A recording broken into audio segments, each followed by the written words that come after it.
Welcome to the Leo.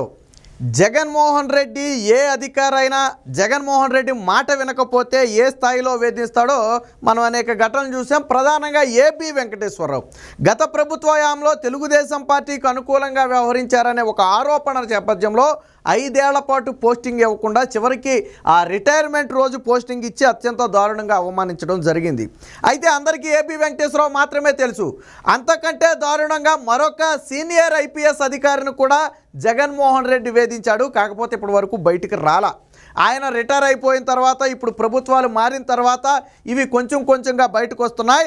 ఆ అధికారి పేరే సంతోష్ మెహ్రా, సీనియర్ ఐపీఎస్ అధికారి, 1987 బ్యాచ్కు చెందినటువంటి అధికారి, నీతి నిజాయితీ పరుడుగా పేరున్నటువంటి అధికారి, ఇప్పటి వరకు ఎటువంటి ఎలిగేషన్స్ కూడా లేనటువంటి సీనియర్ అధికారి. సో అలాంటి సంతోష్ మెహ్రాను కూడా జగన్మోహన్ రెడ్డి అత్యంత దారుణంగా వేధించడంతో పాటుగా ఆయన జీతాన్ని కూడా తగ్గించి మానసికంగా క్షోభకు గురి చేశారు. ఇక అసలు విషయానికి వస్తే 1987కు చెందినటువంటి ఈ సీనియర్ ఐపీఎస్ అధికారి సంతోష్ మెహ్రా ఆ కేంద్ర సర్వీసుల్లో ఉండి గతంలో 2022లో ఆంధ్రప్రదేశ్కి అయితే రావటం జరిగింది. వాస్తవానికి ఈయన ఉమ్మడి ఆంధ్రప్రదేశ్లో ఏసీబీ చీఫ్గా పనిచేశారు. అలాగే విశాఖ లాంటి ప్రాంతానికి ఐజీగా పనిచేశారు. ఆ తర్వాత కేంద్ర సర్వీస్కి వెళ్ళి బీఎస్ఎఫ్లో బోర్డర్ సెక్యూరిటీ ఫోర్స్లో కూడా పనిచేయడం జరిగింది. కేంద్ర మానవ వనరుల శాఖలో కూడా పనిచేయడం జరిగింది. ఈ నేపథ్యంలోనే ఈయన పనితనాన్ని చూసి, ఈయన ఇంపార్టెన్స్ని చూసి అప్పట్లో ఈయనకి ఏం చేశారు అంటే డీజీపీ హోదాను కూడా 2021లో కేంద్రం ఇచ్చింది. సాధారణంగా కేంద్రం డీజీపీ హోదా ఈ విధంగా ఇవ్వటం అనేది చాలా అరుదుగా ఉంటుంది. సో కేంద్ర ప్రభుత్వమే ఈయనకి డీజీపీ హోదాను 2021లో కల్పించింది. అలాగే 2022లో మరొక క్రెడిట్ కూడా దక్కింది కేంద్రం నుంచి. ఏంటంటే అఖిల భారత సర్వీసు అధికారులకు ఇచ్చే హైయెస్ట్ వేతనం లెవెల్ 17 అంటారు దాన్ని. లెవెల్ 17ని ఈయనకి ప్రకటించడం జరిగింది. ఇది కూడా అరుదుగానే జరుగుద్ది, అందరికీ జరగదు. ఈ లెవెల్ 17 వేతనం అనేది అందరికీ ఎవరు, అందరూ అఖిల భారత సర్వీస్ అధికారులకి రాదు. సో రెండోది ఏంటంటే ఇది పొందాలి అంటే కనీసం 34 ఏళ్ల సర్వీస్ ఉండాలి. 34 ఏళ్ల నుంచి 36 ఏళ్ల సర్వీసు ఉంటే వారికి మాత్రమే ఈ లెవెల్ 17ను వర్తింపజేయడం జరుగుతుంది. అది కూడా కేంద్ర ప్రభుత్వమే వర్తింపజేస్తుంది. సో ఈ విధంగా ఈయన పనితనం చూసి డీజీపీ ర్యాంకును ప్రకటించడమే కాకుండా లెవెల్ 17 వేతనాన్ని కూడా ఇచ్చింది 2022లో. అయితే 2022లో ఈయన ఆంధ్రప్రదేశ్కు తిరిగి రావడం జరిగింది. అప్పటికే డీజీపీ పోస్టు కోసం జగన్మోహన్ రెడ్డి ఎదురు చూస్తున్న సమయంలో ఈయన పేరు కూడా డీజీపీ లిస్టులో ఉంటుందేమోనని భావించాడు, కానీ ఈయన పేరు లేదు. అయితే ఒక సీనియర్ నేతను కలిసి ఈయన చెప్పాడట, నా పేరును కూడా ఆ డీజీపీ లిస్టులో పరిశీలనలో తీసుకోండి. ఆయనకున్న గొప్పతనం కూడా, ఎందుకంటే ఇప్పటి వరకు సర్వీస్లో రిమార్క్ లేదు, కేంద్ర ప్రభుత్వమే డీజీపీ ర్యాంకును ప్రకటించింది, అలాగే హైయెస్ట్ లెవెల్ 17 వేతనాన్ని తీసుకున్నటువంటి అధికారి. సో అన్ని క్వాలిఫికేషన్స్ ఉన్నటువంటి వ్యక్తి కాబట్టి నా పేరును కూడా ఒకసారి పరిశీలించండి అని చెప్తే ఆ డీజీపీ ర్యాంకులో మాత్రం మా వాళ్ళనే పెట్టుకోవాలని చెప్పారు. కాబట్టి అందులో అయితే అవకాశం ఉండదు, వేరొక ఏదైనా కీలక పోస్ట్ ఉంటే చూద్దాంలే, ఏం కావాలో చూసుకో అన్నారట. సరేలే డీజీపీ ఇవ్వకపోయినా వేరొక కీలక పోస్టులో నియమిస్తే తను మరొకసారి కీలకంగా పనిచేయవచ్చు అని చెప్పి ఆ సంతోష్ మెహ్రా భావించారు. అయితే ఇక్కడే ఒక మెలిక పెట్టారు. పోస్ట్ అయితే ఇస్తాం, నువ్వు ఏదైనా ఒక పోస్ట్ కావాలంటే ఇస్తాం, ఏ ఇంటెలిజెన్స్ చీఫో లేదా ఏసీబీఓ లేకపోతే ఏదైనా కావాలంటే ఇస్తాం, సిఐడిఓ. కానీ ఇక్కడ ఒక మెలిక ఉంది, మేము చెప్పినట్టు నువ్వు పనిచేయాలి. ఏం చేయాలి సార్ అంటే వాళ్ళు 2 షరతులు పెట్టారంట. మొదటగా ఆయనకి పెట్టిన షరతులు 2.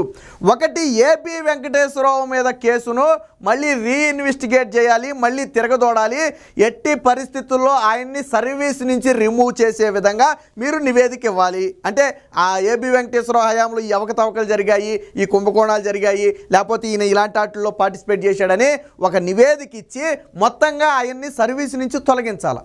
ఆ పని నువ్వు చేయాలి, చేసే విధంగా చేయాలన్నారంట. అది ఎలా నేను చేస్తానండి, ఏబి వెంకటేశ్వరరావు గారిని రీతోటం ఏంటి, నేను ఈ విధంగా కక్ష సాధింపు ఏంటి, అది మన వల్ల కాదు అన్నారంట. రెండోది ఏంటో తెలుసా, చంద్రబాబు గారి మీద పలు సెక్షన్ల కింద కేసులు పెట్టి ఆయన్ను వేధించాలా, పెట్టే కేసులు చాలా బలంగా పకడ్బందీగా ఉండాలి, అందుకు కూడా నువ్వు సిద్ధంగా ఉంటే చెప్పు, నీకు కీలక పోస్ట్ ఇస్తామన్నారంట. ఈయన ఒకసారిగా అవాక్కయ్యాడు. సాధారణంగా ఏ వ్యక్తి అయినా అఖిల భారత సర్వీస్ అధికారులు ఏమనుకుంటారు, నీతి నిజాయితీగా పనిచేయాలనుకుంటారు. సరే, ఇప్పుడు చాలామందిలో అదే కొరవడింది అనుకుంటే అది వేరే విషయం. అయితే ఇలాంటి వ్యక్తులు ఏమనుకుంటారంటే చట్ట ప్రకారం నడుచుకోమంటే ఓకే, ఒకవేళ ఎదుటి వ్యక్తి ఎవరైనా తప్పు చేస్తే నేను దాన్ని చట్ట ప్రకారం నడుచుకుంటాం, కానీ ఇలాగా కక్ష కట్టి ఆ అధికారిని వేధించండి, లేకపోతే ఈ నాయకుడిని వేధించండి అంటే ఈ పనులు నేను చేయలేను సార్, నేను అలా చేసే వ్యక్తిని కాదు, బహుశా మీకు తెలియదేమో, నేను అలా చేసే వ్యక్తిని కాదని చెప్పి సున్నితంగా తప్పుకున్నాడంట. అది వైసీపీ నేతల హిగ్గోకి టచ్ అయింది. ఒకడు వచ్చి మనల్ని పోస్ట్ అడిగాడు, ఇస్తాంలే కానీ ఈ పని చేయంటే నేను చేయనని చెప్పి వెళ్ళిపోతాడా, అసలు ఈ అధికారం అంతేంటో చూడాలని చెప్పి వైసీపీ నేతలు ఇగో టచ్ అయ్యి సరే నువ్వు ఎలా పనిచేస్తావో మేము చూస్తామని చెప్పి భావించారు. కాకపోతే ఆయన మీద రిమార్క్స్ లేవు. ఆయన్ని ఏ విధంగా చెప్పుడు ఏబి వెంకటేశ్వరరావు అంటే ఏదో అవకతవకలు జరిగాయి, ఈ జరిగాయి అనేదో కొన్ని పెట్టారు, ఇది నిజం అబద్ధం పక్కన పెడదాం, కానీ ఈయన మీద అలాంటి రిమార్క్స్ కూడా లేవు. మరి ఏం చేయాలి? ఈయన్ని ప్రస్తుతానికైతే స్పెషల్ ప్రొటెక్షన్ ఫోర్స్కి డైరెక్టర్గా నియమించడం జరిగింది. వాస్తవానికి అది ఒక అప్రాధాన్యత పోస్టు, అంటే ఆ పబ్లిక్తో సంబంధం ఉండనటువంటి ఒక పోస్టు. సరే ఏ పోస్ట్ అయితే నాకేంటి అని చెప్పి ఆయన జాయిన్ అయిపోయాడు. ఇలా ఇగో చల్లార్లా, అది మనం ఎందులో వేసినా వెళ్ళిపోతున్నాడు తప్ప ఏం మాట్లాడట్లేదు, ఇలా వదిలిపెట్టకూడదు, ఏదో రకంగా వేధించాలని చెప్పి ఏం చేశారంటే ఈ లెవెల్ 17 వేతనం ఉంది చూసారా, దాన్ని రాష్ట్ర ప్రభుత్వం తగ్గించింది. లెవెల్ 17 వేతనం అంటే దాని బేసిక్ పేనే 2,25,000 సుమారుగా ఎంతో ఉంటుంది. బేసిక్ పేనే, మిగతా అన్ని కలుపుకుంటే అది ఇంకా చాలా ఎక్కువ ఉంటుంది. బేసిక్ పేనే 2,25,000 ఉంటుంది. ఇది హయ్యెస్ట్ వేతనం, అఖిల భారత సర్వీసు అధికారులకి ఇచ్చే హయ్యెస్ట్ వేతనం. సాధారణంగా కేంద్ర కార్యదర్శులకి వీళ్ళ స్థాయి అధికారులకు అందరికీ ఉంటుంది. దీనికి సర్వీస్ కూడా ఇంపార్టెన్స్, ఎవరికి పడితే వాళ్ళకి ఎవరు 34 సంవత్సరాలు లేదా పైబడి సర్వీస్ ఉన్న వ్యక్తులకు మాత్రమే దీన్ని ఇవ్వటం కూడా జరుగుతుంది. ఈయన సర్వీసు 87 బ్యాచ్కి చెందిన వ్యక్తి, 2022 నాటికి 34 సంవత్సరాలు అయిపోయింది. సో కాబట్టి లెవెల్ 17 వేతనాన్ని కూడా ఈయన అందుకోవడం జరిగింది. అది కూడా కేంద్ర ప్రభుత్వమే ఇచ్చింది. ఈ లెవెల్ 17 వేతనాన్ని రాష్ట్ర ప్రభుత్వం తగ్గించింది. వెంటనే అవాక్కయ్యాడు ఈయన, ఇదేంటి నాకు కేంద్ర ప్రభుత్వం ఇచ్చిన వేతనాన్ని తగ్గించారని చెప్పి ఈయన వెంటనే నాడు చీఫ్ సెక్రటరీకి ఒక లేఖ రాస్తే చీఫ్ సెక్రటరీ నుంచి సమాధానం లేదు. వాస్తవానికి ఈ వేతనాన్ని ఎప్పుడు తగ్గిస్తారు అంటే ఒక ఐపీఎస్ అధికారి నిబంధనలకు విరుద్ధంగా వ్యవహరించాడని ఆరోపణలు వచ్చినప్పుడు, ఏదైనా అధికార దుర్వినియోగానికి పాల్పడి ఏదైనా అవకతవకలు చేశాడని చెప్పి అభియోగాలు వచ్చి విచారణలు జరుగుతున్నప్పుడు దీన్ని తగ్గిస్తా అంటే ఇది ఒక పనిష్మెంట్ లాంటిది. ఈ జీతాన్ని తగ్గిస్తారు, పే స్కేల్ లెవెల్ 17 నుంచి కిందకి తగ్గిస్తారు. కానీ వాస్తవానికి ఈయన మీద ఒక ఆరోపణ లేదు, ఒక విచారణ లేదు, ఒక ఎంక్వైరీ కమిటీ లేదు, ఏమీ లేకుండానే డైరెక్ట్గా తగ్గించేశారు. ఆయన ఆశ్చర్యపోయాడు. ఇప్పుడు ఏదైనా ఒక ఎలిగేషన్ చేసి తగ్గిస్తే సరే తగ్గించడం కోసం నా మీద ఎలిగేషన్ చేశారేమో అని చెప్పి ఒక అర్థం ఉంటుంది. ఎలిగేషనే లేదు, కమిటీ లేదు, విచారణ లేదు, ఎక్కడ నోట్ లేదు, కానీ జీతాన్ని మాత్రం తగ్గించేశారు. ఎప్పుడైతే చీఫ్ సెక్రటరీ నుంచి లేఖ రాలేదు ఈయనకి అర్థమైపోయింది, ఓహో వైసీపీ నేతలు నన్ను వేధించాలనుకుంటున్నారు అని చెప్పి కేంద్ర హోంశాఖకు లేఖ రాశారు. సార్ ఇలాగ మీరు ఇచ్చినటువంటి లెవెల్ 17ని ఎటువంటి కారణాలు చూపకుండా రాష్ట్ర ప్రభుత్వం తగ్గించింది, మీరు ఒకసారి ఇన్వాల్వ్ అవ్వాలంటే కేంద్రం నుంచి ఒక లేఖ వచ్చింది రాష్ట్ర ప్రభుత్వానికి. అఖిల భారత సర్వీసు అధికారులకు కేంద్ర ప్రభుత్వం ఇచ్చినటువంటి లెవెల్ 17ని కొనసాగించాలి, ఆ నిబంధనలను ఉల్లంఘించకూడదని చెప్పి ఒక లేఖ రాస్తే దానికి కూడా తిరిగి వీళ్ళు కేంద్రానికి సమాధానం ఇవ్వాల. మళ్ళీ ఈయన ఒప్పితే మళ్ళీ చీఫ్ సెక్రటరీకి ఒక లెక్క రాశారు. కేంద్రం కూడా పంపింది కదండి, మరి ఏంటి నా వేతనాన్ని పునరుద్ధరిస్తారా లేదా అంటే మళ్ళీ 2 లేఖలు రాశారు. ఒకటి కాదు 2 లేఖలు రాస్తే మళ్ళీ తిరిగి సమాధానం లేదు. అంటే రాష్ట్ర ప్రభుత్వం మొండిగా కూర్చుంది. ఈయన ఎప్పుడు రిటైర్ అయిపోతారు? 2023 ఫిబ్రవరిలో రిటైర్ అయిపోతారు. దీంతో మళ్ళీ కేంద్ర ప్రభుత్వానికి సార్ మళ్ళీ నన్ను వేధిస్తుంది, నా వేతనాన్ని మీరు చెప్పినా పెంచలేదని కేంద్ర ప్రభుత్వానికి రాస్తే కేంద్ర ప్రభుత్వం ఈసారి ఘాటుగా హెచ్చరికలు పంపింది.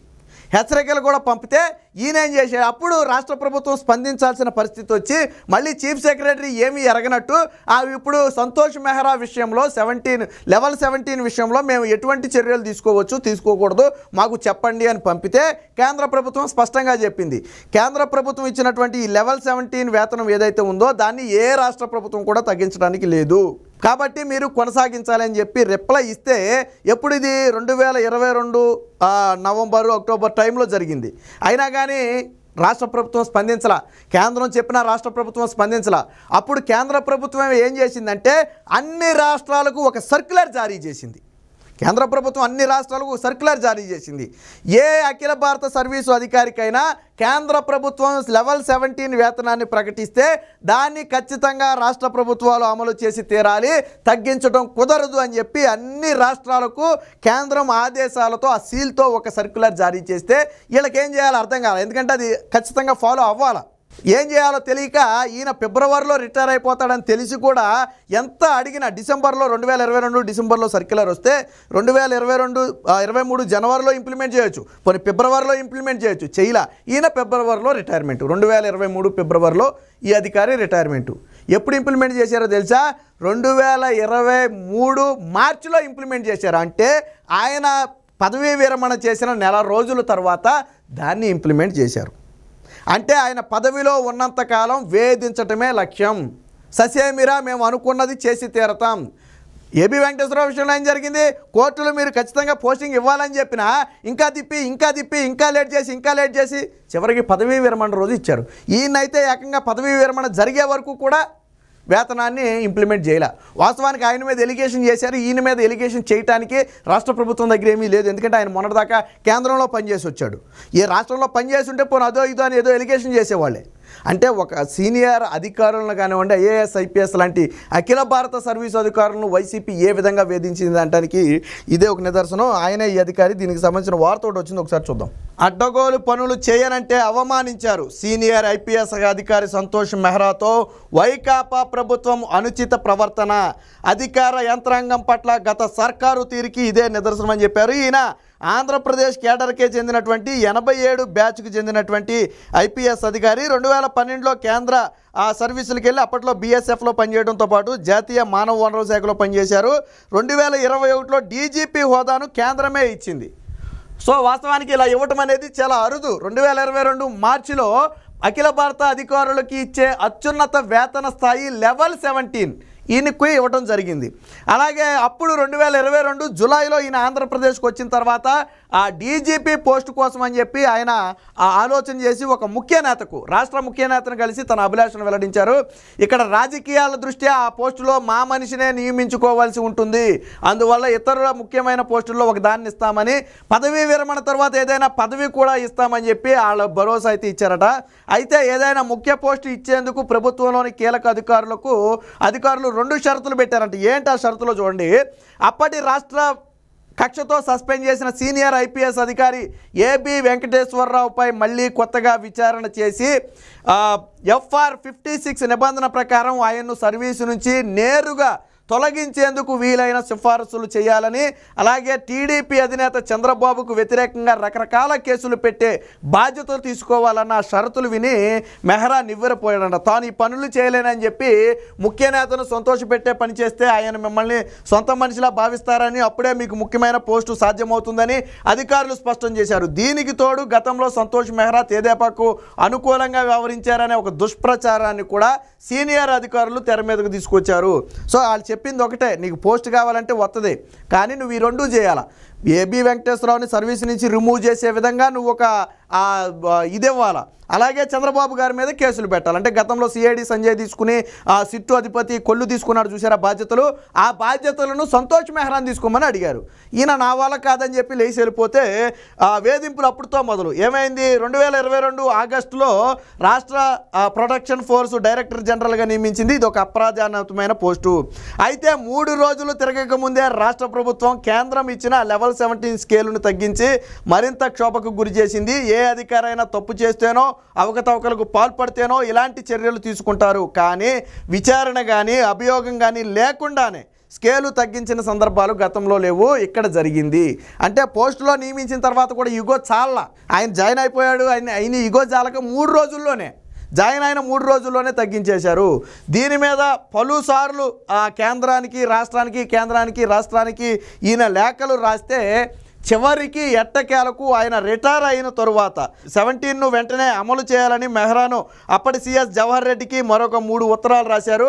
ఆయన లేఖల్లో ఒక్కదానికి కూడా సమాధానం ఇవ్వకుంటే ఒక సీనియర్ అధికారి పట్ల ఎంత అవమానంగా వ్యవహరించారో అర్థం చేసుకోవచ్చు. మొత్తానికి తప్పని పరిస్థితుల్లో ఈయనకు లెవెల్ 17 స్కేల్ను 2023 మార్చిలో ఇచ్చారు. అంటే ఆయన రిటైర్ అయిన 1 నెలకు ఇచ్చారు. ఆయన 2023 ఫిబ్రవరిలో రిటైర్ అయ్యారు. మార్చిలో ఆ లెటర్ అదైతే ఇవ్వటం జరిగింది. అంటే ఒక అధికారిని జగన్మోహన్ రెడ్డి ఎంత దారుణంగా వేధించాడు అనడానికి ఇదే ఒక ఉదాహరణ. మనకు ఏబీ వెంకటేశ్వరరావు ఘటన మాత్రమే తెలుసు, కానీ ఇలాంటి అనేక మంది ఐపీఎస్ అధికారులు ఇంకా కొంతమంది సర్వీసుల్లో ఉన్నారు. వేధింపులకు గురయ్యి తప్పని పరిస్థితుల్లో సర్వీసుల్లో ఉన్నారు. కొంతమంది రిటైర్ అయిన వాళ్ళు కూడా ఉన్నారు. ఈయన రిటైర్ అయ్యాడు కాబట్టి ఇప్పుడు ఒక్కొక్క విషయం కూడా వెలుగులోకి వస్తుంది. ఇది చూసిన ఐఏఎస్ ఐపీఎస్ అధికారులు కూడా జగన్మోహన్ రెడ్డి ఇంత నీచంగా ఆలోచిస్తాడా, ఇంత దారుణంగా ట్రీట్ చేస్తాడని చెప్పి దేశవ్యాప్తంగా ఉన్నటువంటి అఖిల భారత సర్వీసులందరూ కూడా ఆశ్చర్యపోయే పరిస్థితి.